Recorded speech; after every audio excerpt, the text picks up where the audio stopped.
4 years I'm in college, engineering. Yeah, after graduate from college, and then I become a high school teacher for 3 years. So I got first job when I'm 20 years old. Before.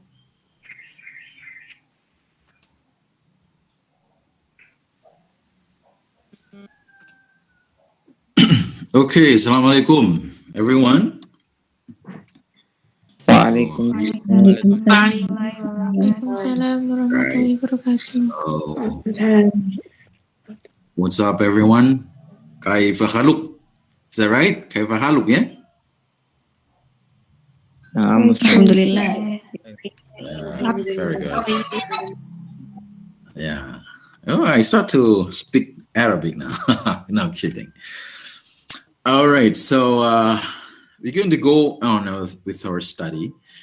So this morning we're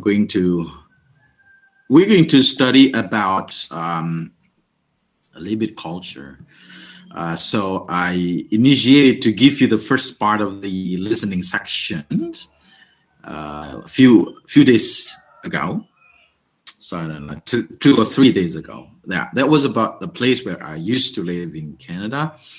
So just to introduce you to other worlds, yeah. So jadi maksud saya adalah introducing you to other worlds dari bagian dunia yang lain. So we will understand, or we will know that how the situations, how things going in different parts of the world. Jadi saya ingin Anda juga paham apa yang terjadi dengan situasi di dunia yang lain, ya. Tidak hanya di tempat kita saja, kita membandingkan, kita belajar, we learn something good, we take something good, and then we use it for our life, and once that is not good or there's not what we call suitable for our life, then we just leave it. It's theirs. It's not ours. Yang baik kita ambil, yang gak baik ya buat mereka saja. Because sometimes what is good for us is not good for them, and what is good for them is not good for us. So a lot of times that happens. And a lot of times we have it. Ya, kita punya sesuatu yang kadang bagi mereka baik, tapi bagi kita nggak baik. Bagi mereka tidak baik, bagi kita baik justru.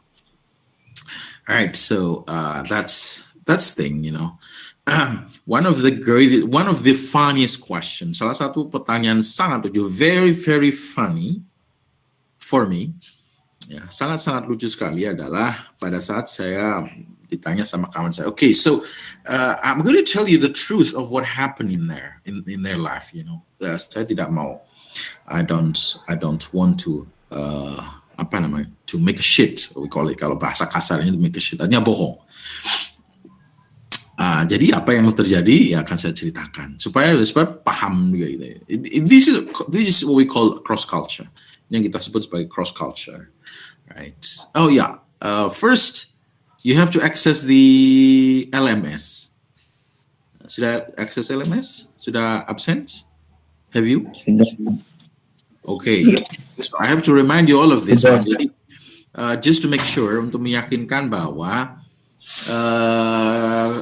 susah aja saya menerima alasan, misalnya saya lupa karena sampai dengan detik terakhir di menit ke-90 saya mengingatkan Anda untuk absen. Nah itu. So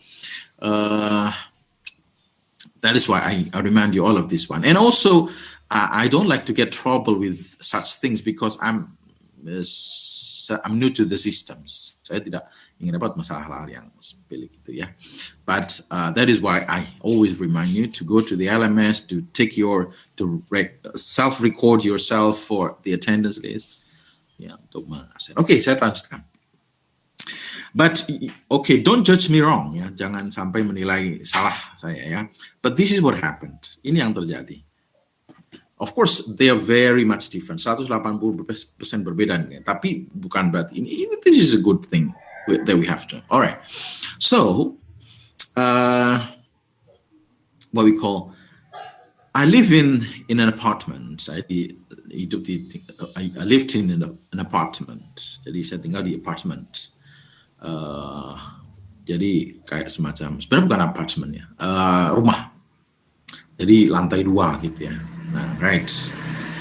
Jadi apartemen itu, so this is the true thing. Jadi kalau kita bilang apartemen itu, kalau kesan di Indonesia, orangnya berarti orang bagaimana? How is he or she? Rich people. Rich people, yes, that's correct. Rich people. Yang punya apartemen itu adalah rich people di Indonesia. Kenapa? Karena memang apartemen itu sudah didefinisikan seperti itu di Indonesia, right? I mean, like apartment is for rich people, for something excellent, something luxury, and something, But if you check on the what you call on the library, on the dictionary, kalau Anda cek di dictionary dan buka kamusnya, maka apartemen itu ada satu bentuk bangunan. Jadi bangunan ini bentuk menyerupai ya kotak begitu ya, berisi kamar-kamar dan seterusnya. So that's it, an apartment. Jadi asli meaningnya apartemen itu ya bentuk rumahnya. Ada house, ada apartemen, ada macam-macam, ada villa, nah itu bentuk sebenarnya. Jadi bukan konteks makna sosial, no. Nah, yang aslinya adalah yaitu kalau di Indonesia berubah jadi konteks sosial apartemen. You know that? Jadi di Indonesia itu apartemen dapat tambahan status sosial, bukan hanya building. Buildingnya yes like that memang. Bahkan kecenderungannya sedikit berbeda. Ya, kalau apartemen di kita ini lebih arah condominium, but they call it apartment, just the name. And then dapat tambahan sosial becomes a high class living, high class living. Jadi tempat tinggal yang luar biasa mewahnya, which is not everyone can access unless like we call sekarang yang istilahnya apa, crazy rich. Is that right? Crazy rich. Yeah. Okay. But apartment in Canada itu sama dengan kos-kosan. So apartment in Canada itu sama dengan kos-kosan artinya. Tidak lebih dari itu. Alright? So if you say apartment, so it means you live in a certain building, where there are a lot of rooms, something like that. Ya, jadi nggak lebih dari sebuah kos-kosan di Amerika, in Canada. So apartment is not for rich people. Justru kebalik, apartment adalah for those who doesn't have home by themselves. Jadi apartment itu adalah rumah bagi mereka yang tidak punya rumah sendiri. And in Canada, it's almost like 50% people do not possess their own homes. Jadi 50% orang Kanada itu hampir nggak punya rumah. Mereka bagaimana? Yang kontrak di apartemen atau di lodging house atau di boarding house. Yang kontrak. Right? So, kalau begitu dibilang lebih sejahtera mana, kita nggak bisa membandingkan. Orang Indonesia itu mana yang berapa persen nggak punya rumah? Mungkin sedikit. Nggak sampai 25%. 75%-nya punya rumah semua. By themselves. Right? So in Canada, no. 50 or 60% people, about 50 lah. Mungkin sekitaran itu saya tidak tahu pastinya, but to tell you the truth, to have their own homes, it is really, really difficult because they need to have lots of money. Mereka harus punya banyak uang. If they have money, they don't have money, they don't have homes. Jadi susah sekali bagi orang yang biasa untuk punya rumah. So they can rent a home, they can rent an apartment in whole their lives. Sepanjang hidup mereka bisa jadi orang itu ngontrak. No. Is that a problem? No. There's no problem. Socially no problem. Jadi tidak ada sama sekali problem sosial terhadap hak tinggal. But in other sides, government also prepare them for their lives. Tapi pada saat yang sama, government juga menyiapkan untuk kebutuhan mereka dalam konteks yang panjang. Artinya for pension plan, ya, untuk pensiun itu mereka sudah ada sistemnya. Nah itulah. Jadi di sana mereka susah, tapi mereka mudah pada satu sisi. Kalau di tempat kita susah pada satu sisi, mudah di sisi yang lain. So every life is fair, God is fair. Ya, jadi Tuhan ini sudah adil.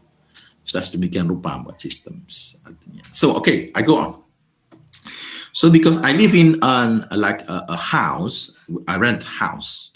Jadi saya renting a house. Nah, kemudian ada beberapa kawan saya yang dari Vancouver. Dari Vancouver itu biasanya karena ada sesuatu dikerjakan di pulau saya, jadi dia bisa nginep 1 bulan, gitu ya, 2 bulan, gitu ya. Nah, so there is a really a weird question, very weird questions. Jadi salah satu pertanyaan yang muncul itu adalah yang ini perlu kita ketahui bersama. Kalau di Indonesia, mahasiswa, okay, I'm going to ask you, students, ya, mahasiswa, ada yang kos misalnya berbagi kamar? In here? Do you live, ada yang kosan misalnya cewek atau cowok, sama kan sama ya, yang berbagi kamar gitu kan biasa ya? Is that right? Ya mungkin karena satu kamar berisi 2 orang, itu kan biasa ya? Is that right? Is that correct? Yes. Yes. Ya? Ya, cewek cowok di Indonesia sama. Jadi kalau kamarnya besar atau kamarnya agak mahal atau kita mau hemat lah ya, so you want to save some money, then we live together. I mean, we share the rooms together. Kita berbagi kamar, right? So that's what happens when, you know, jadi karena saya sama-sama orang Indonesia, ada satu teman saya dari Vancouver, karena dia bisnis apa gitu ya, dia datang 1 bulan itu, dia suruh nginep di rumah saya. Jadi kamar yang sama dengan saya. Is karena prinsip kita orang Indonesia, right? But then, one of my friend asked me, jadi satu orang kawan saya itu merasa aneh gitu ya. Nah ini cross culture yang sangat berbeda. Aneh, kenapa? Ya, ketika tanya pada lu, temanmu tinggal di mana? Di saya. Bukan kamu cuma punya 1 kamar? Ya emangnya kenapa? Dia bilang begitu. Jadi dia dengan perasaan dan melihat dengan penuh kecurigaan, you know what I mean? Yang benar aja kamu tinggal 1 kamar sama dia, you know, like that. Nah itu pertanyaan cross culture, really huge cross culture understanding. Jadi itu pertanyaan sangat dalam, socially and psychologically. Socially kenapa? Ya karena tidak common orang di sana tinggal 1 kamar dengan jenis yang sama, you know what I mean? Karena prinsip mereka juga, kalau ada mereka seperti itu, ya mereka akan berpikiran lain. You know what I mean? I'm telling you the truth. So just you know. Jadi saya beritahu Anda cerita ini emang karena supaya Anda tahu gitu. Jadi apa nih? So because ya saya tidak menyalahkan mereka, I don't blame them because they do not know our concepts of life. You know, mereka tidak tahu konsep kita hidup. Jadi kalau kita hidup itu di kos-kosan, di mana itu kalau pengen murah ya harus tinggal berdua, berbagi. You know. Jadi 1 kamar saya 300.000 dibagi 150-an misalnya. Atau biasanya kalau buat 2 kamar agak mahal dikit, tapi itu lebih murah ya. Misalnya 1 kamar 400, jadi share-nya 200.000, right? But in there, somebody who lives in one room together, it seems sex itu different psychology. You know what I mean? Tahu paham maksudnya? Paham. You got it? Okay. Yeah. Different orientation of sex. You know what I mean? Nah, itulah yang terjadi. Tapi mereka menganggapnya ya bukan itu bukan salah gitu. Artinya mereka enggak berarti kamu ini enggak begitu. Artinya ya it's my rights, itu hak saya. Tapi mereka punya prinsip makna yang berbeda dengan saya. Nah, itulah cross culture. Kalau saya ingin save money macam-macam, ada kawan yang tinggal no problem, we stay together for quite a long time. Ya, di Indonesia konsep begitu sering. Ya. Nah, oke. Jadi, so are you gitu? Pertanyaan terakhir adalah berbunyi, are you bla bla bla? You know, are you a gay? Something like that. Jadi pertanyaan secara tidak langsung ingin mengkonfirmasi, loh kamu gay ya gitu ya? So I said, well, I have to tell you the concept in our country. Jadi saya kasih tahu mereka. In our country, when we want to share, when we want to save our money concerning with life, like staying in a boarding house or something for students, for university students, we have to stay in one room to share an apartment. You call it share an apartment. Jadi kalau di istilah mereka share an apartment, it's fine. Ya, jadi konsep kita baik-baik saja. Justru itu malah harus begitu. Justru kalau Anda di tempat kita laki perempuan dalam satu kamar tidak ada ikatan macam-macam, itu bisa dikeruduk orang satu RT, satu RW sama polisi. Saya bilang begitu, saya tell them that way. Why that way? Ya itu nggak boleh kalau itu tempat kita, because we are religious people. We know the concept, we know the social norm and religious norm, and it is not allowed to stay together in different sects within one room. So this is one of the thing. Jadi ini adalah salah satu fakta cross culture yang memang harus kita pahami. Bukan untuk dipertentangkan, tidak. Tapi berarti mereka punya konsep begini, gitu kan. Boleh mereka tinggal itu so they have different way of life. In that way, dalam konteks itu yang harus kita lakukan ya kita memahami. Oke, mereka konsepnya seperti ini, saya konsep seperti ini. Apa yang harus saya lakukan? I have to tell them that this is the way we live. Yeah. We live in a certain norms, in a religious norms, in a social norm. Kita tinggal itu tidak hanya pada batasan individu saja. It's my business, it's not your business. Tapi kita juga punya namanya social norm, norma sosial, religious norm, dan norma agama yang harus kita follow. Kalau mereka tidak punya, dalam konteks tertentu ada, tapi mereka yang memang bounded in religions, jadi mereka yang terutama mengikat diri dengan agama-agama seperti Katolik ini, mereka ini biasanya tetap ada panduan, but socially they don't, mereka tidak punya. Okay, so that is one of the idea that I want you to understand. Jadi kalau di luar ya seperti itu, dan kita seperti itu. Jadi kita paham. Jadi kalau ada orang orang ya misalnya ada orang bully, kemudian they stay together in their culture, yes kita paham aja. Okay, that's a culture, but not our culture, and I don't have to follow them. Dan kita nggak boleh. Nah, itu yang disebut goodness, take it, badness, no, taken away, buang. That's the first thing, and the second thing is, I have lots of things. Jadi saya punya banyak sekali hal yang perlu kita. Nah, yang akan saya pagi ini saya akan bagi adalah, before I come to the next material, sebelum saya bagikan yang part kedua, 3, 4 yang terkait dengan COVID-19, how do they prepare, bagaimana mereka bersikap, berpandangan dan berperilaku. So, last week I told you, minggu kemarin saya beritahu kepada Anda their work culture ya. Jadi their work culture, salah satu culture mereka adalah mereka sudah independen within 16 years. Jadi pada umur 16 tahun mereka sudah mulai independen. SMP itu sudah mulai SMP atau SMA lah ya. Sudah mulai bekerja, sudah mulai independen. Now, I'm going to give you a proof. Saya akan memutarkan satu video. Saya take it from YouTube, right?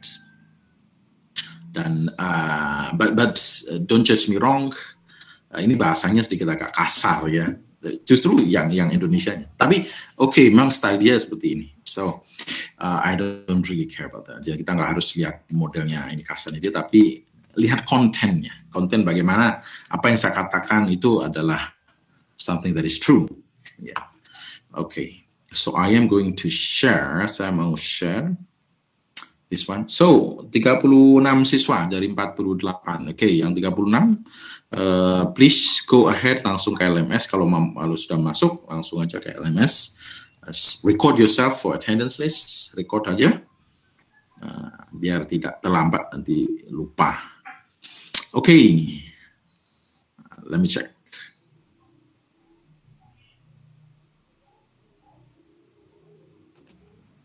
Now, which one? This one.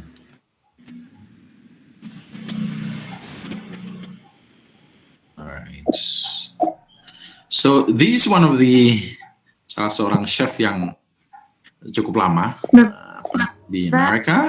Yes. Bisa dilihat ya? Can you see my share? Bisa? Belum. Belum. Enggak, maksudnya layarnya sudah berubah kah? Belum saya putar. Belum. Belum ya? Belum. Sorry. I made a mistake. Belum saya share. Ya. Sorry. That's one. Ding. Nah, now. Let's see. Now, let's see. Okay. Can you see this? Sudah. So, and then, karena dia masih, are you still in school, right? Yeah. In college? Nursing. Ini masih and Okay. then you still work, right? Yeah. So busy. Okay, saya mulai. Yeah. I told them that to invite you to come to my podcast. I need 3 weeks because you're so busy. Right? Yeah. So busy, and then karena dia masih, are you still in school, right? Yeah. College? Nursing. Ini masih kuliah, and then you still work, and then damn, you hard worker. You know? I work it. Oh really? Yeah. Wah, he's so busy. Kawan, sabro. Oke, teman-teman, saya udah bikin list ya. Orang pada penasaran tentang medicine, so I already make a question list that the careers about medicine. Yeah, that's it. So and yes, everything is something good about you, you know. So, all right, would you tell something about you and to my people there, like? I don't know. I don't know. So one of them was asking about. Right now you work with Mr. Rico Dopo, Ricky Babi. Like this, is this your first job or? No, I actually worked at Dairy Queen. When is that? When you still? That was whenever I just turned 16. Yeah. I worked there for like a year, and then I started teaching on my last July. Two men, 16 years old, she already start to earn money at her shop. That's why I thought about people like teenager here. When you're turning 16 and you start to, you know, your dad and your mom. Like teenager American, when they're turning 16, they just start to earn money by themselves. You know, I don't know why. I think it's because you have a car and like you're taking that. Like for me, I didn't want to ever ask my mom for gas. But when you ask her, and then she still gonna give you money. Yeah, but I just didn't want to ask. See, that's been good. You know? I don't know. Rico, kerja. Adikku jujur, jangan bohong ya. Kamu pertama kali kerja di Indonesia umur berapa? 21. No, no kidding. That is my first job is when I graduated from the college. I'm in college, bro. 4 years I'm in college, engineering. Yeah, after graduate from college, and then I become a high school teacher for 3 years. So I got first job when I'm 20 years old. Before that, we just like ask money from the parents. It's not here, right? America not here. I mean, some people do. But most of teenager when turning 16, and then you just are trying to make on your own money, and then you can buy your shop, right? Wow. So now, very much other than your school, you work at Fujiyama as your main job. Yeah. Do you work at another place? Yeah, I work at a hospital, but it's like once. So this is kind of like your second job, bro.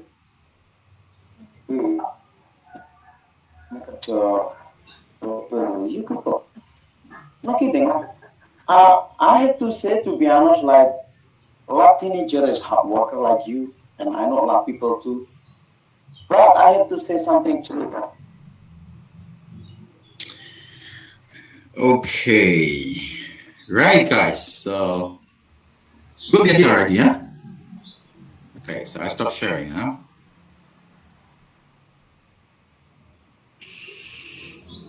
Right. Can you get the idea? Guys? Anda dapat ini ya kan? You got the message? You know that? Bisa didengar tadi ya? Yes. Okay. So how old did she start working? How old did she start working by herself, earning money for herself? How old? Umur berapa? 16. 16. 16 itu kalau di Indonesia kelas berapa? In what level? In what class is she? 11. 10. 10 itu kelas berapa ya? Satu SMA. I'm not person. Kelas 1 SMA. Satu SMA. Alright, okay, you got it. Jadi dia kelas 1 SMA sudah mulai kerja. Alright, you got it. Now, this is something like dia admit sendiri, like you know, I don't tell you. I mean, like not only me who tells you that way, but like these guys, the two guys from Indonesia who work as a chef too. They admitted that one. Jadi mostly that one. And there's one point yang menurut saya sangat luar biasa sekali ya. Ini perlu kita teru. Sebenarnya orang tuanya kaya dia, right? Did you know that? Her parents are rich, right? If she has money, her parents can give her money.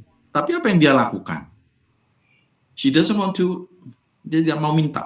Karena dia tidak mau merepotkan. Can you imagine? Have you ever had such thing in your life? Like, okay, saya tidak mau repotkan orang tua, jadi saya nggak mau minta. I'm going to try myself. Saya mau mencoba untuk diri saya sendiri. Have you anything like that? Have you any thought like that? Pernah nggak punya pikiran nggak begitu in our culture? Maybe yes, tapi difficult to realize. Ya mungkin ya ada lah pikiran, tapi difficult, ya kan? Susah sekali begini. So in her 16 years old, like not only her but also mostly America and Canada, of course, the same idea, same culture. They start to make their own money for themselves, either for things, for life, or for study. Jadi ada yang memang mereka niat sekali untuk menabung untuk supaya sekolah, such that one. And they work in double. Ya saya tidak heran kalau mereka working in doubles, kerjanya di 2 tempat.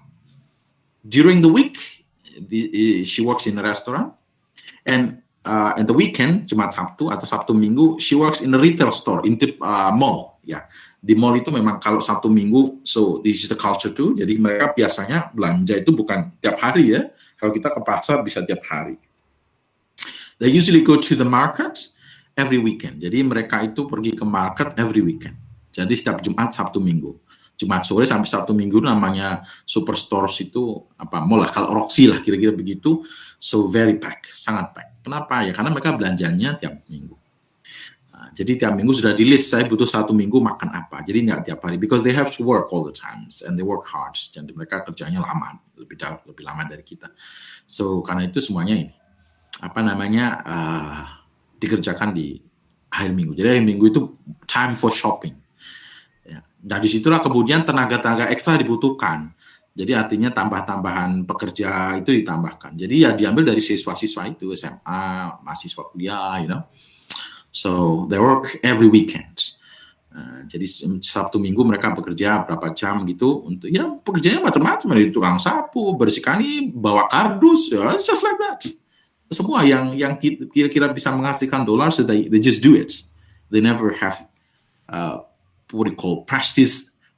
They never think prestige so much. Jadi mereka nggak, kok pegawainya kok ngono lah, isin aku nggak ada. They don't have such things.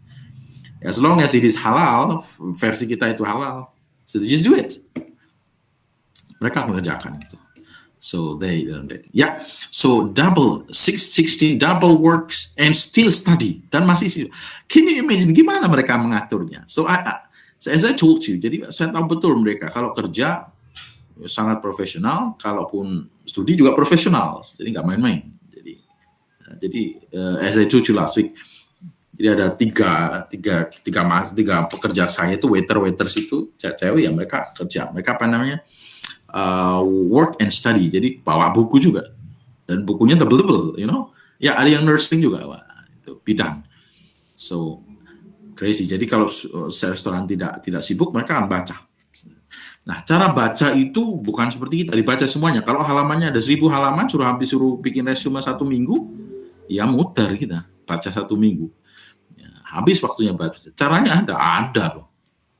Cara bacanya ada. Nah, itu kalau Anda ambil TOEFL itu ada namanya. TOEFL Strategy Reading itu ada. Jadi bacanya yang mana? Ya main pointnya saja. Nah, itu untuk belajar Anda.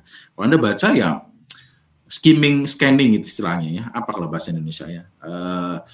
Baca cepat, dapat informasi tepat. Nah, kira-kira begitu. Jadi caranya bagaimana? Ya bukan dibaca seluruhnya satu buku, enggak. Kita baca bagaimana penulis menuangkan ide itu seperti apa, di mana tempatnya. Nah, itu yang kita cari. This is what we call smart reading, not spending time reading ya. Pertanyaan saya sederhana, misalnya, di mana biasanya penulis menempatkan ide paling bagus atau ide paling utama dalam sebuah paragraf? Coba dijawab. Di mana tempatnya? Jangan just word, jangan khawatir salah. Sama saya open aja, salah benar sama aja. Right. So di mana biasanya penulis meletakkan ide utamanya? Anda kan penulis. Biasanya di mana tempatnya? Di paragraf utama. Di awal. Oke, dalam sebuah paragraf. Oke, dalam sebuah paragraf. Saya ambil satu paragraf. Oke, ada satu paragraf. Di awal apa? Di awal kalimat. Di awal kalimat. Di awal kalimat, right. Setiap penulis pasti ingin orang yang baca cepat dapat apa yang dia maksud, ya enggak? Karena tidak menempatkan di depan, bukan di belakang, bukan di tengah. Nah, di depan, di belakang, di tengah itu karya sastra biasanya. Jadi nanti Anda pelajari itu. Nah, itu bagi di tengah, di awal supaya apa? Supaya orang banyak berpikir, itu kalau literature, banyak mengilhami. Nah, itu banyak mendapatkan sense itu literature. Tapi kalau information center, jadi kalau information intended information, jadi kalau untuk tujuan informasi mereka lebih menentukan di awal supaya cepat dapat orangnya. Nah, kalau Anda baca buku ya sama. Begitu. Jadi Anda pahami di bagian-bagian awal itu saja. Nah, perkara detail informasinya sesuai dengan kebutuhan. Saya butuh detailnya di mana, itu baru Anda baca secara detail. Kalau nggak perlu, ya ngapain dibaca semuanya? So you don't need to do that. Nah, saya kalau sekolah dulu juga sama.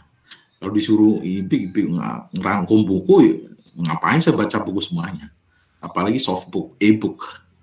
E-book ya saya ambil awal paragraf pertama aja, saya baca, kumpulkan semuanya dalam satu words, kemudian saya baca, saya buat satu konsep, sudah selesai.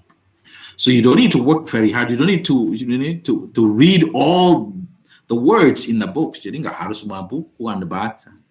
You just need what you do. You just do what you need to do. Anda harus melakukan apa yang so yes, back again there. Jadi begitulah mereka ya, sistem mereka yang berikan mereka itu satu self independency ya. Jadi mereka tidak mau merepotkan orang tua, meskipun mereka mampu, mereka bisa melakukan sama. Tapi juga pada saat yang sama mereka juga mendapatkan kerja juga nggak terlalu susah. Kalau di tempat kita, nah ini yang problem. Kita pengen kerja tapi kerjanya susah, ya kan? So, well, life is going on in that one. Tapi kita juga mudah meminta ke orang tua. So, ya. Nah, karena itu kita gabung. We try to combine it. Bisa nggak di situasi yang susah seperti ini, pekerjaan susah, tapi kita bisa mencari, ya, atau mencoba melakukan satu pekerjaan. Saya lihat mahasiswa sekarang very kreatif.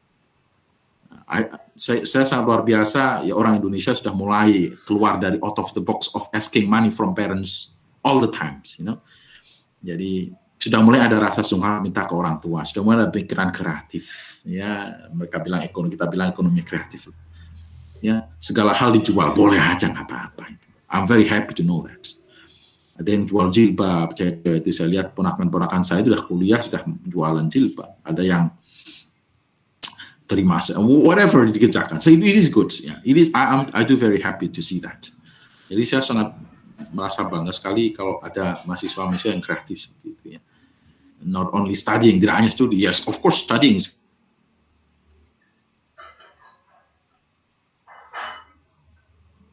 ini.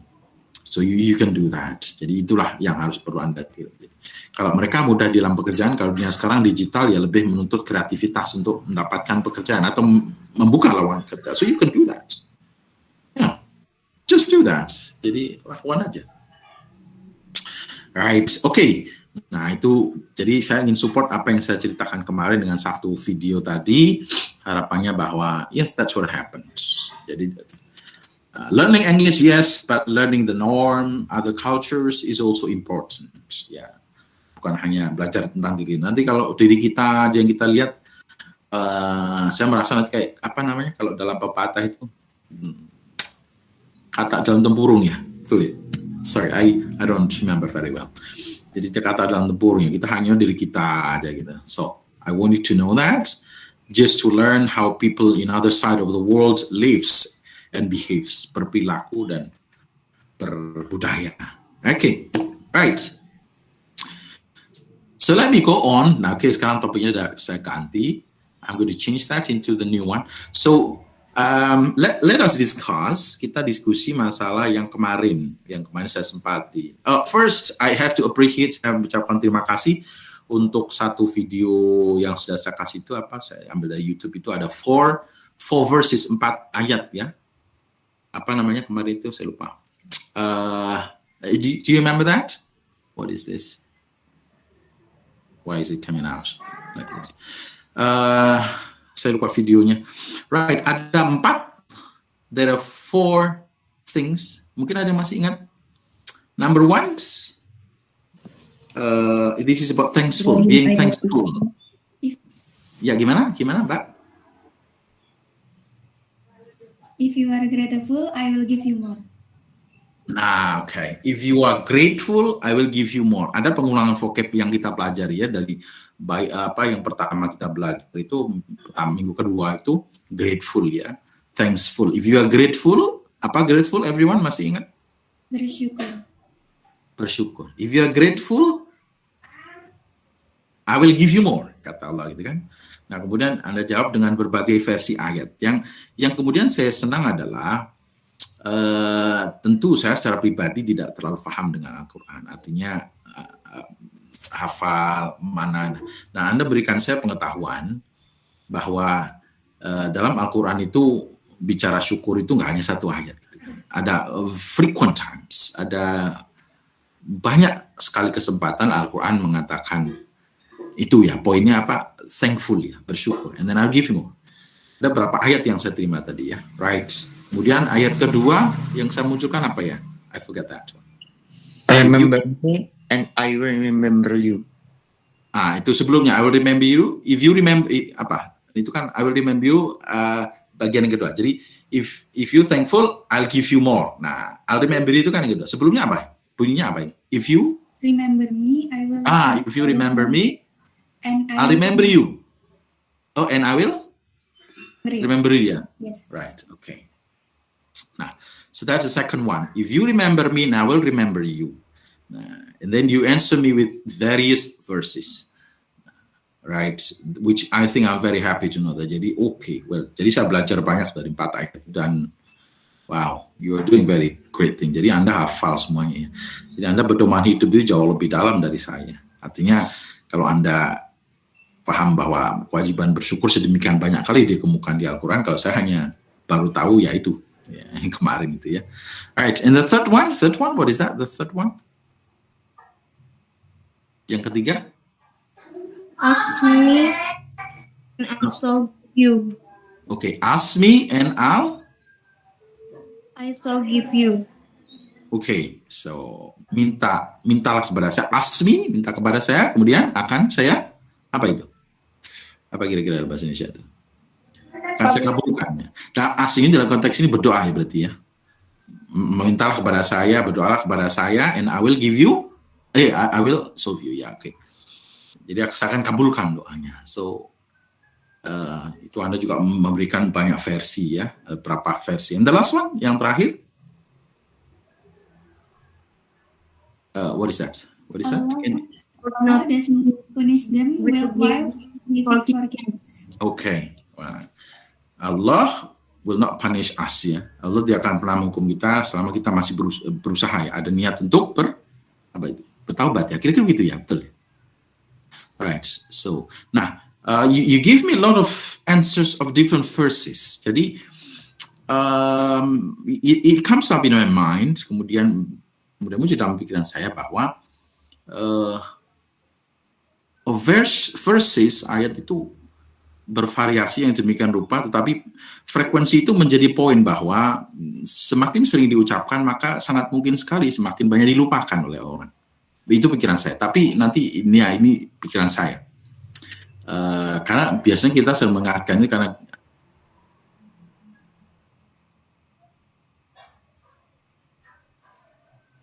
jarang sekali bersyukur ya.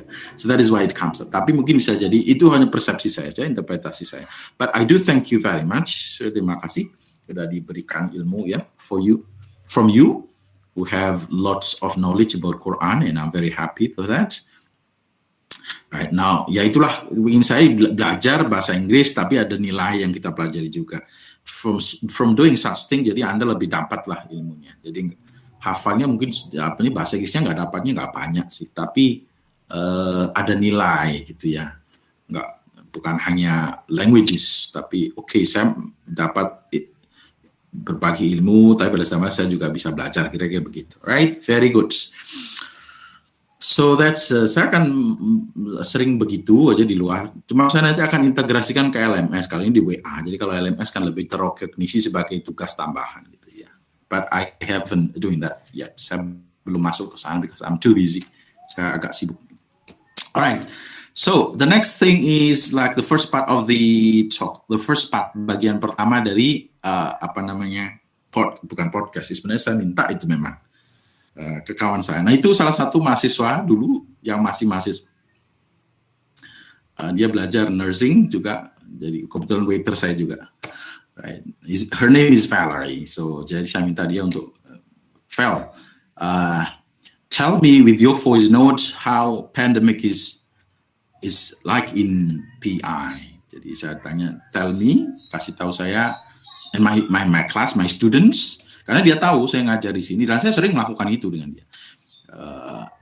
Mungkin saya tidak tahu nanti kalau dia oke, kita bisa melakukan zooming.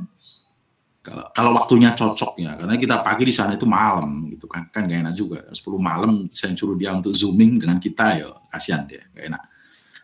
Jadi kalau memang possible, I will ask. Jadi kalau memang ini kita bisa zooming bersama, jika memang dia berkenan. Untuk itu first. Jadi bisa zooming bersama, jadi you can learn directly. Tapi sudah lakukan beberapa kali dengan dia. So the last thing yang itu ya. Okay, give my students understanding about how pandemic is like in PI. Gimana sih pandemi itu di mereka di PI terutama ya. Di Pulau Prince Edward Island pas saya tinggal dulu. Right. So the first part is that. Jadi first partnya seperti yang kemarin Anda dengar.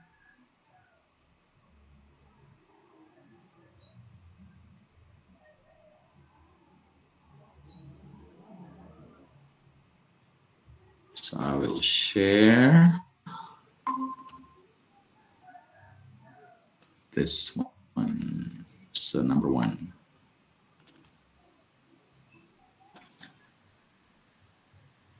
So listen, kita akan pelajari lagi.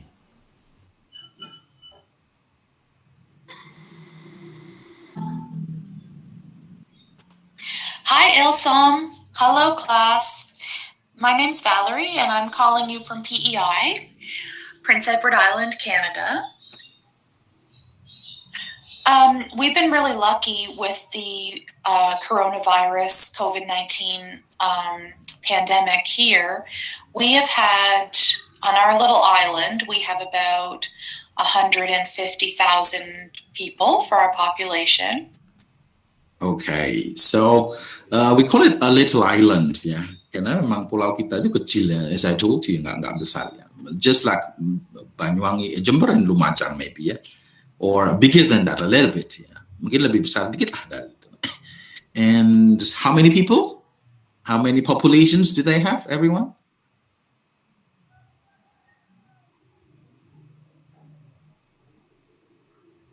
Guys, can you hear me? How many? Ada berapa?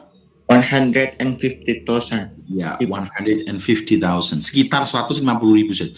Jember itu 1 juta lebih loh. Jember itu. Itu Jember dok ya, belum Lumajang lah. Kira 2 juta, hampir lebih. So, pulau yang luasnya kayak begitu hanya berapa? 150 orang. Can you imagine? Very quiet. Yes. Oh, really quiet. Yes. Sangat sepi sekali. And we have had about 57 cases. Okay, so they have 57 cases ya. Jadi dalam satu provinsi itu hanya ada 57 kasus saja. Of the COVID-19 virus. No one has been seriously ill. Oke, ya dari 57 itu kalau di kita mungkin gejala ringan aja kali ya. So just no one is seriously ill. Not a single person has had to go to the hospital. Yeah, even not a single person has had to go to the hospitals. Yang nggak perlu di rumah sakit kan sampai even ya. Oke. Alright, itu yang kemarin saya jawab. It's very good. Thank you. Saya kira Anda sudah paham. Now we go on with the next one. We're very prepared. We emptied the hospital of anybody who didn't absolutely need to be there. Okay. So the first thing they do, yang pertama mereka lakukan apa? From that conversation, that talk. Langkah pertama yang mereka lakukan terhadap penanganan pandemi. Can you get this one? Saya ulangi lagi. We emptied the hospital of anybody who didn't absolutely need to be there. Okay. We emptied. Apa empty? Empty? Empty? Empty? Kok? Tidak ada. Ya, meniadakan, mengosongkan. Apa yang dikosongkan? Hospital, very good. We emptied the hospitals. Jadi mereka meniadakan orang, bukan yang sakit ditiadakan, tidak ya, tetapi meniadakan orang yang who didn't need to be there. Who didn't need to be there. Yang tidak harus ada di sana. Apa itu kira-kira kalau maknanya bahasa kita secara harfiah apa? Bebas, terjemahan bebas. Jadi mengosongkan rumah sakit dari kunjungan. Jadi rumah sakitnya dikosongkan dari orang yang nggak perlu ada di sana, right? Kenapa? Because hospital is the place for diseases, ya, for viruses. Hospital ya tempatnya orang sakit ya. Jadi sangat mungkin sekali di sana banyak penyakit. So first thing is we emptied the people. Jadi mereka mengosongkan. Dan rumah sakit di kita juga sama. But a bit late, sedikit lambat. Kalau mereka sudah oke, ada ini protapnya langsung. That's the truth. Itulah mereka ya. Okay, let's go. And so we are ready. We have masks, all the cleaning supplies. So we're ready in case anyone does get ill. We have respirators. But okay, so they prepare like what we're doing here, like mask, cleaning supplies. Cleaning supplies, cuci, sabun cuci dan sebagainya. Okay, and then respirator. So far, no one has needed it. Nah, bahkan tidak kepakai respiratornya. We are in here, ya kita kekurangan. Tapi kita nggak boleh inilah different ini. Tapi kita belajar saja. So we have different world ya. Kita belajar dunia yang berbeda. Right, let's go. We have not had any community spread, person to person within the province. So we don't have community spread ya. Community spread itu apa? Mobilitas orang. Jadi mobilitas orang sangat dibatasi, betul. Okay. So there is no person to person spread ya, even jadi nggak ada person to person spread. Person to person. Jadi dari orang ke orang. Community spread mobilitas ya. Apa? Mobilitas massal kira-kira begitu. Of the virus. The only cases that we've had have resulted from international travel where people flew from other countries to our province. Right. They have only one case, but the case is resulted from dihasilkan dari apa? Flight. Apa flight itu? Benar? Penerbangan. So they have flights, jadi from overseas, dari luar negeri masuk ke mereka. Karena mereka ada bandara internasional meskipun kecil. Nah, itu yang bawa ya. And they either caught it in the country that they were in, or they perhaps caught it on the plane. So so caught itu hanya kena ya. Catch, from the word catch become caught. Yeah, they caught it from the plane, bisa jadi dalam pesawat, like what happened to our bulu tangkis team last time ago, or where they were from. Jadi asal mereka dari mana, yang mungkin di situ ada ya, right? So what we've been doing is our government and public health doctors.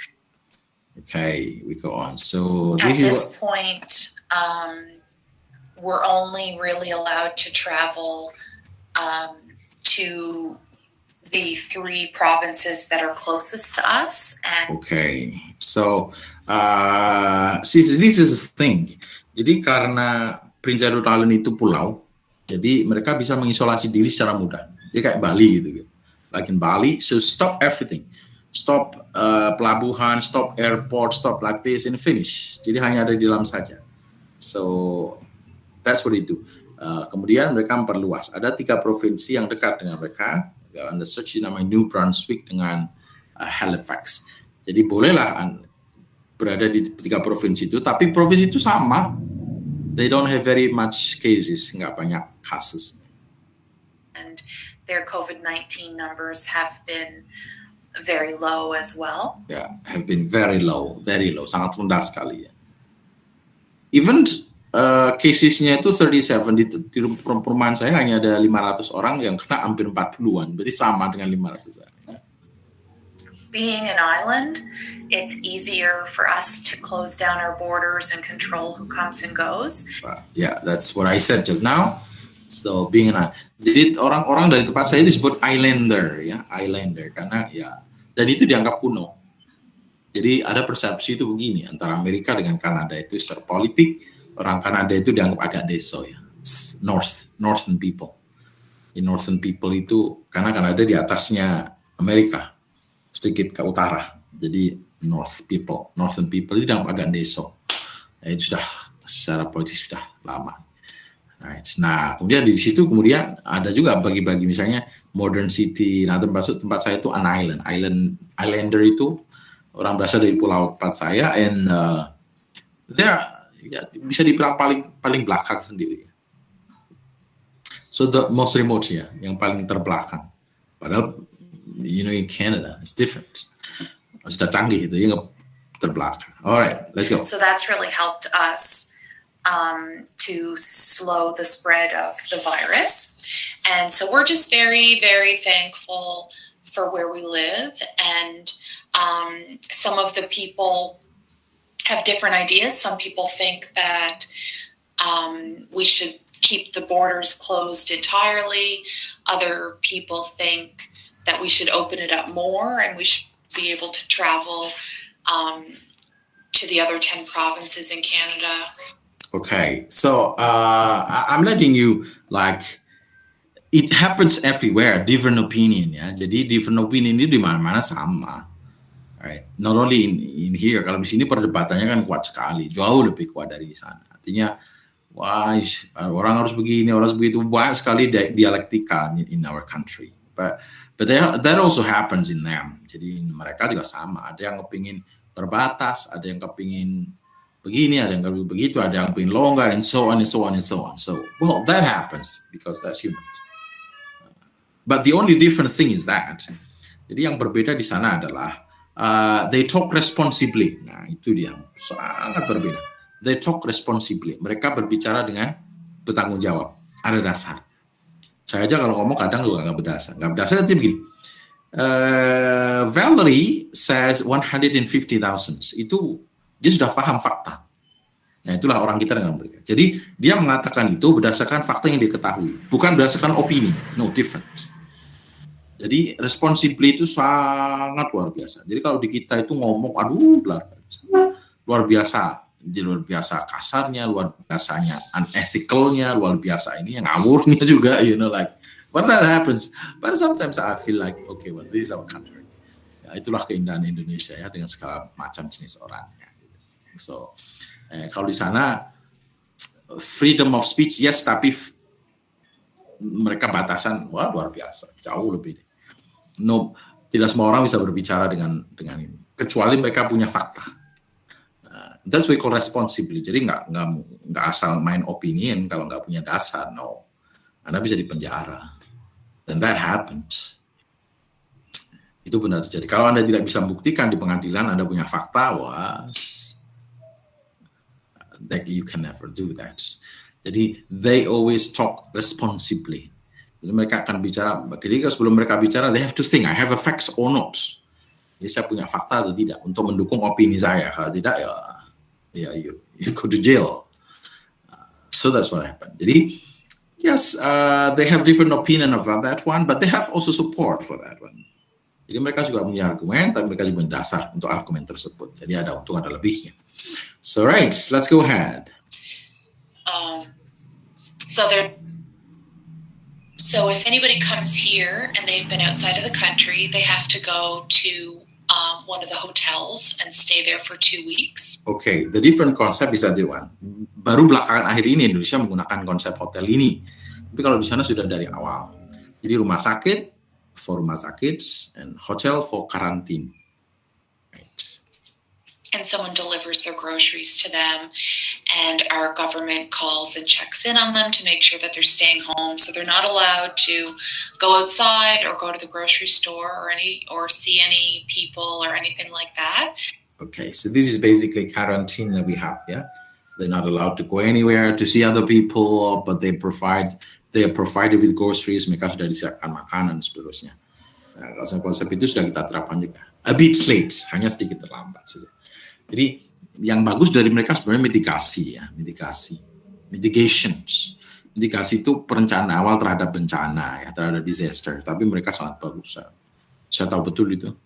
Ya, bagaimana mereka well prepared, punya SOP betul. Jika ada seperti ini, maka seperti ini. Jika ada seperti ini, maka seperti ini. But because they don't have very many people, mereka nggak punya banyak orang, jadi ngaturnya gampang. Kalau Indonesia ya susah. They have only 50 million, mereka orang punya cuma 50 juta dari wilayah yang hampir sama dengan Indonesia. We have more than 250 million, ya, jadi seperlimanya. Ya enak aja ngatur, ya kan? Tambah dengan macam-macam faktor, ya oke lah. But yeah, that's what we learn, ya, kita pelajari. Dan juga kita dilaksanakan. Oh, dari rumah sakit, ada konsep hotel, ada begini, ya sama sebenarnya. Right. And that's been working really well for us to slow the spread of the virus. So my family is healthy, and everyone here is very healthy.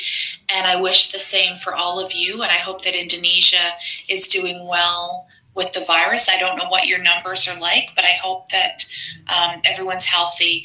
And hi, Ilsam, it's so good to connect with you and to help your class with this lecture. So wishing you all. I'm afraid that some of my messages. Okay, so that's just talking about, ya, karena putus-putus tidak bisa ini ya. Alright, so that's the end. So that's my talk with one of my friends in there. Jadi bagaimana dia saya suruh bercerita for knowledge comparisons, ya, apa namanya, perbandingan ilmu gitu ya, perbandingan pengetahuan tentang bagaimana how pandemic is like there in Canada and then in our country, and then how do they behave, how do people respond, you know. So it's much more the same, ya, kurang lebih reaksinya sama ya. They have different opinion, kita juga sama different opinion. Mereka they have quarantine, we have quarantine too. They set up the hotels for quarantine. We do that too. Only the difference is because we have too many people. Kita punya banyak penduduk sehingga memang tidak mudah untuk mengaturnya. And that's a like logical reason. Jadi memang logical reasons ya. Jadi alasan yang sangat logis untuk mengatur banyak orang tidak mudah. Kalau mereka 150,000 people, 150,000 orang, nggak terlalu susah untuk mengaturnya. Kenapa? Ya karena memang mereka sedikit penduduknya dan mereka juga punya mitigasi yang sudah siap. Jadi setiap orang sudah dia. Jadi so it's just a little bit different. Alright, so that's one of the thing that I have been shown. Jadi saya sudah memberikan Anda pengetahuan, bahasa dan juga cross-culture understanding. And I hope you learn from this one, you learn the language, you learn the norm, you learn the value, and so much things. Alright, so there are a lot of things ya. Ada banyak hal sekali yang baik yang lucu maupun yang sedih maupun yang bagus, you know. Next times kapan-kapan saya akan selipkan sedikit supaya nanti Anda bisa belajar. Termasuk salah satu hal yang paling kecil yang buat saya berbeda as an Indonesian. Jadi saya I used to be like Indonesian like everyone else in Indonesia. Saya jadi orang Indonesia yang sama dengan setiap orang, yang tidak terlalu taat waktu, yang tidak terlalu paham tentang bagaimana berperilaku, yang tidak terlalu paham. Ya sudah Indonesia lah. Kemudian when I live there, kemudian saya dapat beberapa pengalaman yang kemudian merubah saya secara total 180 dalam beberapa hal. Dalam goodness ya, dalam kebaikan saja, bukan yang lain. No, not the other things. Ya, termasuk ilmu-ilmunya. One thing that is, nanti coba saya carikan podcast atau video yang kaitannya dengan kebersihan. Kenapa? Karena memang kita agak sedikit problems dengan itu. Cleanliness. Yang sebenarnya bukan masalah bersih tidaknya, tapi bagaimana mereka berprinsip dengan kebersihan dan kita berprinsip dengan kebersihan itu berbeda ya. So one of the things begini, mereka sebenarnya prinsipnya sederhana dalam hidup mereka. Mereka tidak punya kitab suci, orang jarang beragama kok. Ya, to tell you the truth. Jadi kalau ada mereka bilangnya agnostik atau unaffiliated, nah itu berarti mereka nggak beragama. Mereka punya, mereka tidak ingin berikatan dengan satu jenis agama apapun. Ya, I do respect them. Ya, urusan mereka lah. Tapi yang taat beragama banyak juga. Apalagi kita yang dari kelompok Muslim, wah luar biasa. Ikatannya sangat luar biasa. Jadi tanpa ada adzan pun kita sudah tahu waktunya adzan gitu. Itu kan begitu ya. Jadi langsung pergi ke masjid. Okay, so one of the things yang saya pelajari sangat mendalam dan merubah hidup saya adalah mereka prinsip jangan menyakiti orang kalau Anda tidak mau disakiti. Itu prinsip hidup mereka kurang lebih begitulah sederhana. Mereka ya kitab suci mereka begitu aja gitu. Bukan berarti ini. Artinya if you hurt somebody else, then it is possible that somebody else will hurt you in other ways ya, dengan cara yang lain. Kemudian suatu saat saya punya cerita begini. So once I went to a movie. Jadi ada teman saya ngajak kita pergi ke movie, ke sebuah film. Waktu itu filmnya saya lupa tahun 2000 berapa ya, 2010-an kalau nggak salah. Right, so we went to a movie. Kita pergi ke movie, kemudian biasanya kalau di movie kita beli kan makanan ringan, ya snacks, ya. Snacks. So I buy taco. Saya membeli taco gitu. Ya cemilan lah. Cemilannya ada sausnya. Right. Because the film was good, karena filmnya good, jadi a lot of antrian, queue line. Ada banyak orang, ada banyak antrian. Nah, secara tidak sengaja,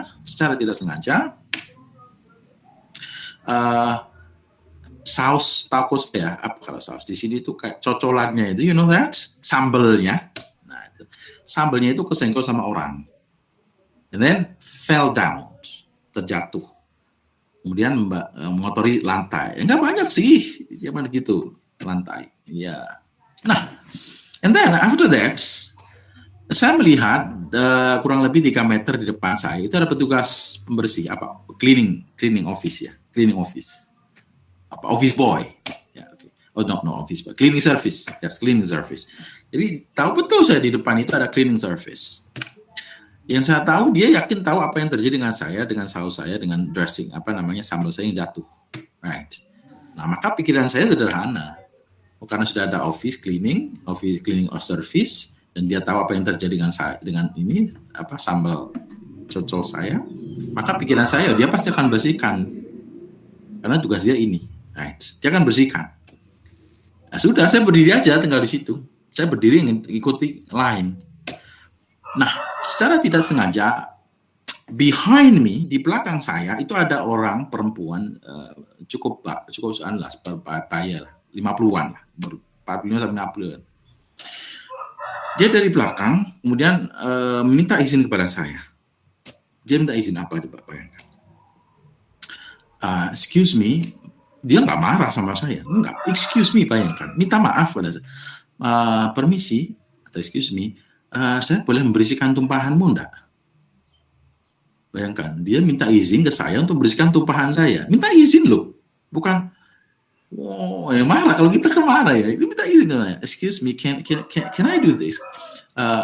can I clean up your mess? Boleh nggak saya membersihkan kotoran yang itu ya, itu jatuhanmu lah kira-kira ya. Okay. And then after that, kira-kira reaksi saya akan seperti apa kalau Anda mengalami hal seperti yang itu, seperti itu? Kan saya nggak bisa jawab. Apa yang terjadi? Muka saya jadi merah. 100.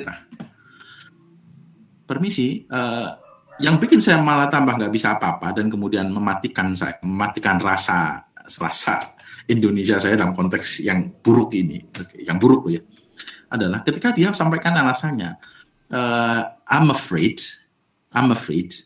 somebody will slip before the cleaning service comes. Jadi alasannya begitu saja. Maaf, saya boleh bersihkan nggak kotoranmu itu, karena saya takut sebelum si petugas kebersihan datang bersihkan itu ada orang yang terselip, ada orang yang jatuh karena apa kalau bahasa kita ya? Keselip apa namanya? Terpleset. Betul, terpleset, you know. Jadi saya takut ada orang yang terpleset sebelum si petugas bersihan itu membersihkan ini, datang bersihkan ini gitu. Right. Jadi ketika saya mendengarkan hal seperti itu, pertama dia tidak marah, kemudian kedua dia menyampaikan hal yang sangat logik sekali. Sangat logik kan? Jadi sangat logik, tapi bagi saya itu mendalam. Mendalamnya kenapa? Setelah saya pelajari, kenapa hal-hal seperti itu, kenapa hal kecil seperti itu sangat luar biasa ditakuti, dilakukan oleh mereka. Ternyata dia menyelamatkan saya dalam konteks yang jauh lebih dari itu. Bukan hanya masalah bersih dan tidak. Enggak, karena di sana lebih dari itu. Kalau mau kita lihat masif efeknya. Jika seandainya ada orang yang lewat, terpleset dan jatuh, itu bisa mengajukan hukum pidana. Ya, pokoknya mengajukan ke pengadilan. Dan otomatis karena saya lalai menyebabkan kecelakaan bagi orang, ya saya dipenjara. Dan itu sudah jelas.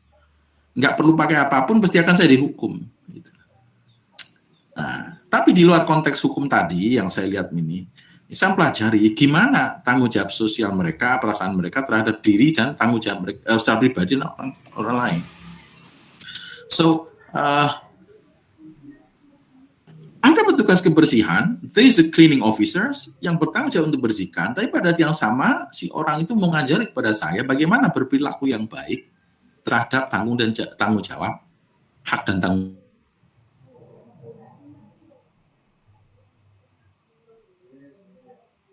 So, once ketika saya punya pengalaman seperti itu, ya jadi sudah muka saya merah, sudah hilang gairah nonton TV, nonton movie.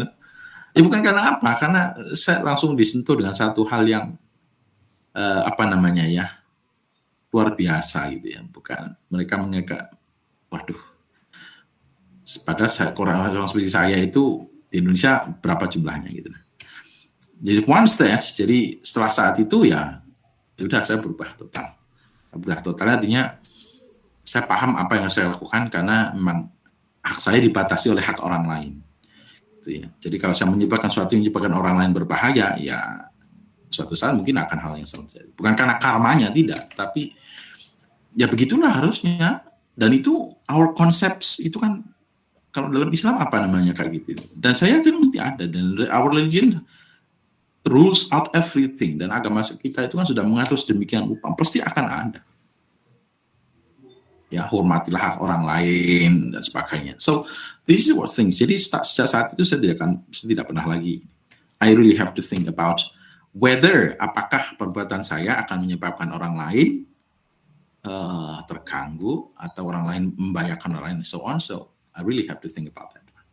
4 little things. Jadi sampai dengan buang sampah kayak seperti itu. So this is one of the idea like that I learn a lot from them. Jadi hal-hal kecil yang membuat saya berubah itu ya karena prinsip-prinsip mereka yang ternyata bukan hanya masalah black and white, keaturan. Kalau aturan jelas tadi saya sampaikan. Jadi kalau menyebabkan orang kecelakaan kemudian saya dibawa ke pengadilan, itu saya bisa dipenjara. Itu jelas. But other than that, they have also moral value that I can take, that I can use for. And I believe in our religions itu sudah sangat diatur oleh mereka. Jadi ada banyak nilai-nilai yang saya pelajari, karena itulah kemudian saya pulang, kemudian saya ingin, lah maksud sih saya di agama saya ini, pasti saya yakin ada gitu. All of the concepts of life itu kan di Al-Quran, I believe we have that gitu. Saya gini gitu aja. Dan itulah yang kemudian saya ingin cari gitu loh. Jadi ada banyak, karena totally I have to tell you the truth, dalam konsep keislamian gitu ya, mereka sangat Islam, tapi mereka tidak punya konsep gitu. Ya hanya sifat saja, sifat hidup mereka itu banyak yang Islam, meskipun banyak yang enggak juga gitu loh. Tapi banyak Islam yang kemudian saya bisa ambil dari mereka, like that one. Jadi why should be on time, why should be here, why should be that one, hal-hal yang paling kecil sampai dengan hal seperti itu, sampah yang kemudian saya ambil, waduh, berarti saya ini ada yang salah dengan cara hidup saya ini. So there's something wrong in my life concerning with ini, bukan ini yang lain, tapi diri saya yang salah, myself. Something wrong with myself. Karena itu saya coba cari ya, saya ingin belajar dari Anda juga. That is why like, okay. Jadi betul ada ayat-ayat seperti ini, dan itu tidak hanya satu, there is not only one, but you provide me with more than that, you provide like how many verses, ada berapa banyak versi ayat yang Anda munculkan, itu luar biasa. So, kemudian muncul dari situ pemikiran bahwa apa yang kita ketahui tentang Al-Quran ini kan harus menjadi fondasi, betul ya? Harus menjadi fondasi perilaku kan begitu. Tidak hanya kita hafal gitu lah. Ya, mungkin itu yang saya salah. Saya sudah nggak tahu perilakunya salah. So I made two double mistakes. Ada double mistakes. Saya membuat 2 kesalahan. I did not know what happened with. I didn't know what my religion rules out of my life. Saya tidak tahu bagaimana agama saya mengatur, dan saya tidak tahu, dan saya perilakunya juga jelek gitu ya. Jadi double mistakes kan, kalau kan Anda sudah tahu aturan agama seperti apa ya, tinggal sekarang menyeimbangkan dengan what you should do, right? Apa yang harus Anda lakukan with your life. So that will be complete. Jadi Anda akan hidup lebih benar daripada saya. Saya belajarnya karena teguran-teguran tadi, like bad things tadi. Well, a lot of things.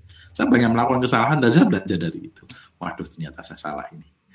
Ya, kemudian saya kembalinya saya itu orang Islam, dan Islam itu I believe Quran itu teaches us a lot. Ya, Quran, hadis dan semuanya mengajarkan saya secara komplit. Kok saya nggak tahu gitu. Dan nanya juga gitu. Perilaku saya juga buruk gitu. Tapi alhamdulillah. So thanks God, dari keburukan yang terjadi pada saya itu saya belajar gitu. Karena itulah saya ingin berbagi pada Anda, jangan sampai Anda juga mengalami hal yang sama dari apa yang menjadi kebodohan saya itu. But truly yes, kalau Anda lihat podcast tadi, perilaku saya mirip kayak begitu deh. Mirip kayak begitu. Kayak podcast dia hancur-hancuran gitu ya, like that. Yeah. But I'm trying to be better now. Ya, saya berusaha sedikit lah supaya lebih baik gitu. Right. So that's true. So just like that. Wow. Wow, a lot of things. Saya buruk-buruk sekali nih, kumpul dengan mereka itu peminum semua, yes true. Tapi di dalam etika mereka ada itu, wah luar biasa. Which is very different. I see a lot of this. Jadi selama hampir 3 tahun saya tinggal itu saya belajar. Jadi saya tidak munafik. I'm going to tell you the truth. Saya pergi ke diskotik, yes. Saya pergi ke bar, yes. But I guarantee you, tapi saya akan memberikan garansi kepada saya tidak pernah minum. Karena sejak awal saya tahu itu tidak boleh, itu sudah selesai. Jadi dalam prinsip saya sudah selesai, artinya nggak boleh dibantah. Tapi ke diskotik, yes, I went there. Bar, yes, I went there. Tujuan saya apa? Dari banyak hal yang saya pelajari, saya perlu belajar. Belajar bukan kemudian saya perlu belajar minum, tidak, no. Saya ingin tahu mereka itu apa sebenarnya yang mereka lakukan di dalam. Apa sih yang sebenarnya mereka kerjakan? Apakah seperti yang saya pernah di brainwash gitu? Artinya a lot of media things like that. Saya ingin tahu betul gitu ya. Jadi what I did yang saya lakukan adalah bukan dalam konteks meniru, tapi belajar. Yes, I went there. True, I went there. Wow. Jadi saya pergi ke bar. Ngapain sih mereka ke bar? Apa yang mereka lakukan di bar? Terus sebagainya. Itu saya ingin tahu. Bukan kemudian untuk tiru once again, no. Tapi kalau saya ingin paham, misalnya begini. Jadi saya tidak ingin menyalahkan orang, tapi saya tidak tahu betul apa yang terjadi dengan orang itu. So it is very hard to do, So I can do this. I can do this. Right. But the prinsip is prinsip. Jadi saya punya prinsip dan itu mereka sangat hormati. Nah, this is what we call what happened. Nah, jadi what happened is truly di luar konteks nalar saya. Jadi ketika saya Muslims dan saya tidak minum dan sebagainya, mereka sangat betul menghargai. Jadi mereka tidak pernah memberikan saya ini paksaan apapun. Jadi kalau misalnya saya kumpul dengan mereka at the weekend at the party, mereka selalu menyediakan satu hal untuk saya.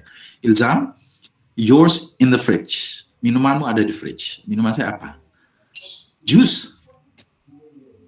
Because I like healthy things. Jadi juice, mereka tahu saya tidak ngopi, saya tidak minum, mereka tahu saya Muslim, mereka sudah tahu betul bahwa hal-hal imaging of Muslims itu seperti apa.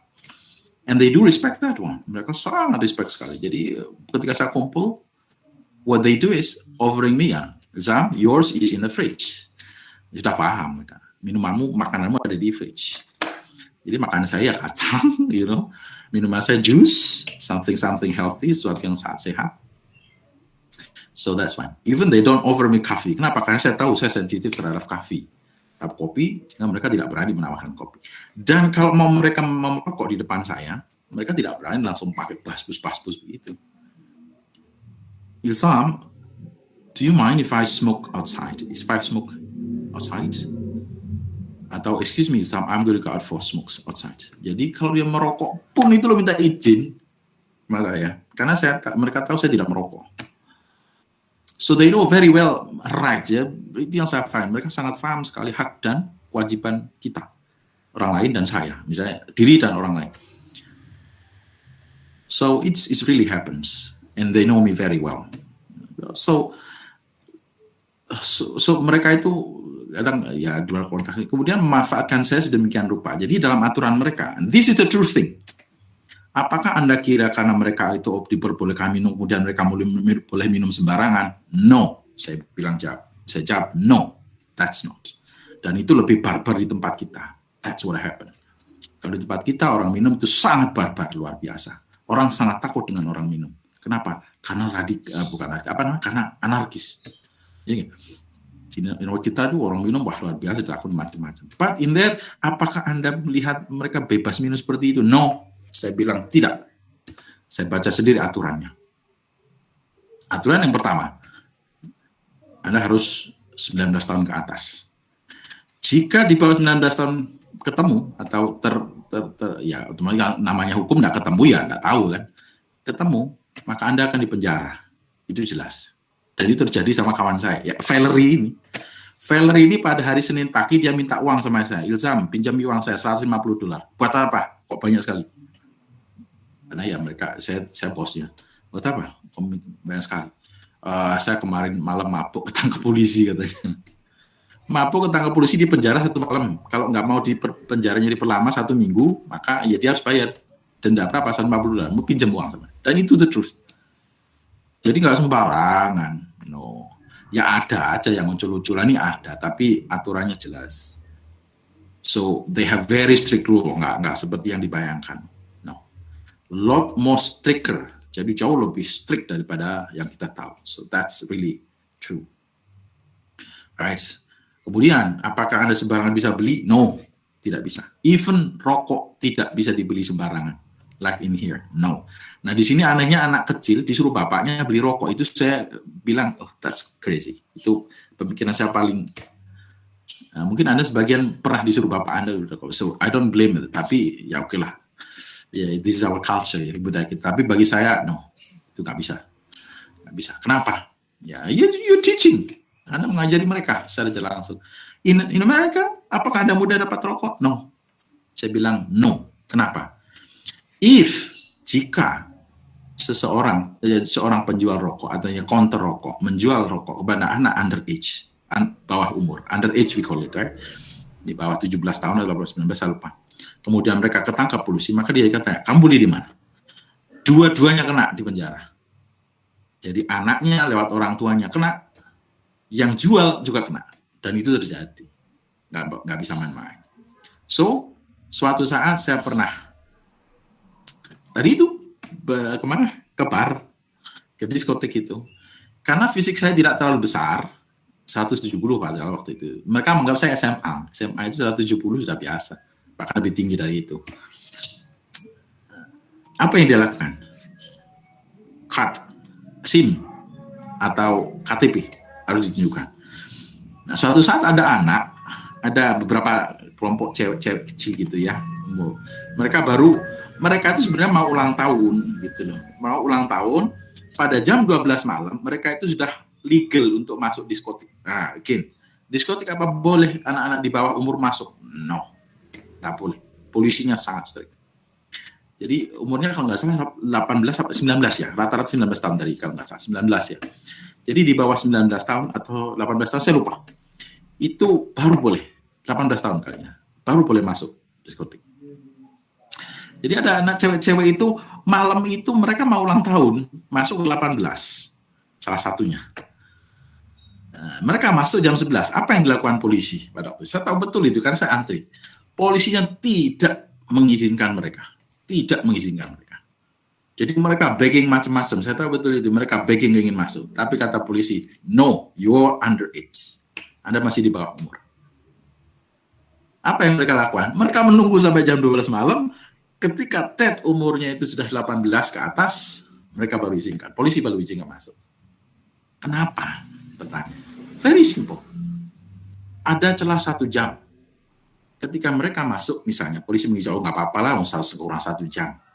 Kemudian terjadi sesuatu di situ di dalam, ya, ada sesuatu misalnya, ya ada case lah, something happens dan sebagainya, dan kemudian mereka ketahuan, apa yang terjadi? Ya polisinya juga dipenjara, semua yang terlibat kena, dan itu nggak bisa dibuat main-main lagi di Indonesia, no.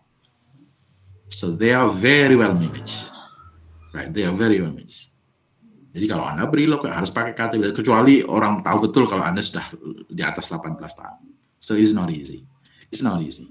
Smoking, no, it's not easy. Gak semudah yang Anda bayangkan untuk merokok di mana-mana. No. Karena bisa dipenjara juga. Yes, that's true. Paling nggak kena denda kalau nggak mau penjara. So everything is strict, yes. So, nggak benar kalau misalnya mereka bebas berbicara, yes, bebas, tapi ada aturan, responsibly, dan mengikuti aturan, nggak bisa. No, actually.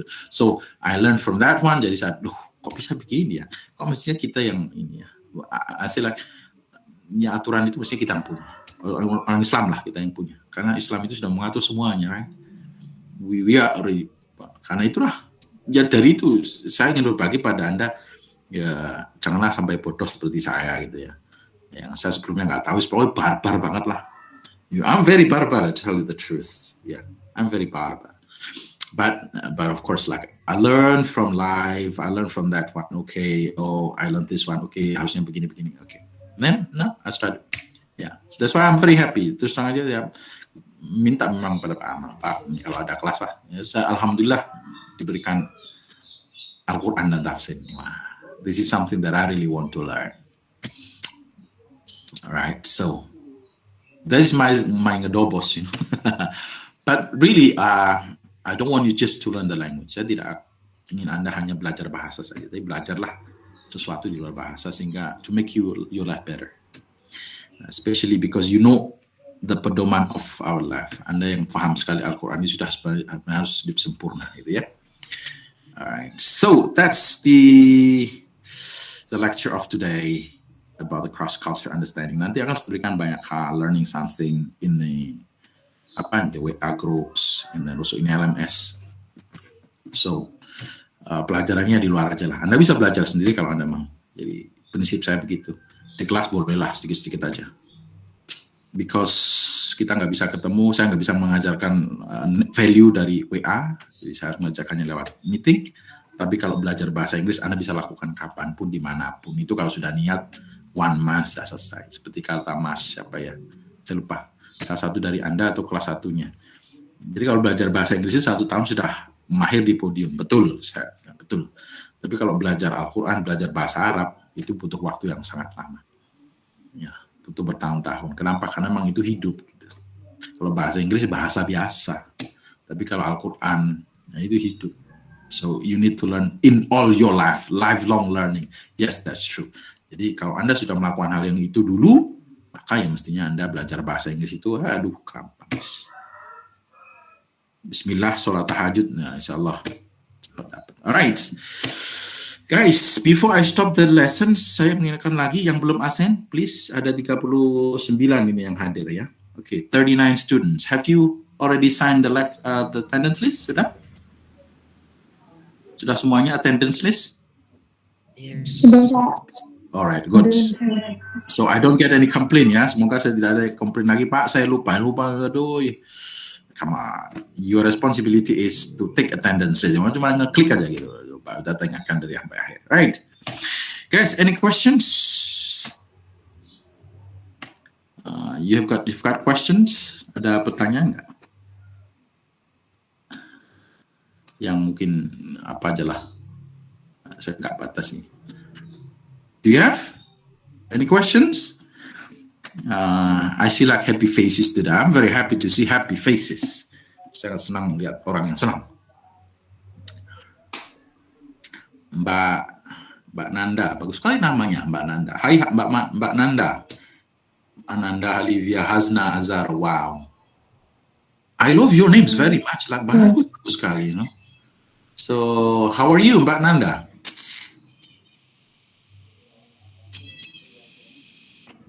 Bagus sekali. I love this class very much, you know, because I see good names, I see good futures, you know, like you're very happy, you know. I mean, I do respect you very much because you know Al-Quran more than I am. And that's what I am going to have. Ya, saya ingin sekali belajarnya dari Anda lah. Guys, learning. Yuk, come on, questions. Ya mau ditanyakan apanya, mau saya cerita terus. No materials, but it's fine. Nggak apa-apa. No questions, Mas Idik? No, sir. Oh, no. Okay, good. But you got the point, yeah? You got the point? Yeah. You got the value, yeah? Kita belajar value. Lala, are you okay, Lala? Have you got breakfast? Right.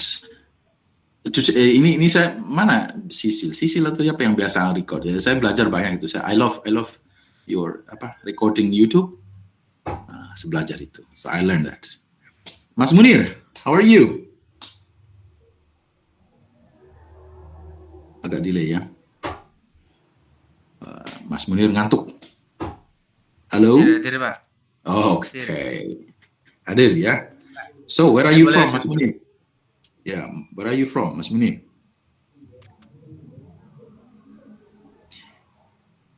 Ada gaps ya. Tinggal di pondok mana? Kayaknya di pondok ya. Hadir, Pak. Alhamdulillah, Riyadus. Ini kebetulan saya adalah saya tidak mondok gitu. Dan baru tua ini pengen mondok ya. Sekarang apalah mondok dengan Anda aja. Ini bersyukur sekali yang ini.